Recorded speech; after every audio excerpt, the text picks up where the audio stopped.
Ayan, tapos na tayo magligpit guys. Kakatapos ko lang.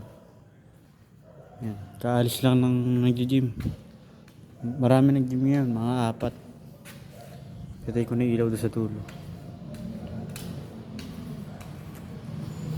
Ito yung kwesto ko guys. Ito yung kwesto ko. Buksan natin ilaw. Ayan. Ito yung kwesto ko. Medyo tabi ng laba. Wala naman naghugas dito eh. Kaya yun. Wala kaming tubig. O kaya gagawa ko. Nagigib na lang ako dun sa may-ari ng kainan na yun.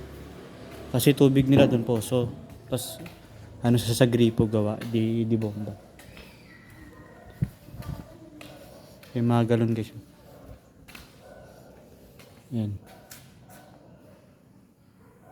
So yun lang guys. Maraming salamat sa panonood. God bless.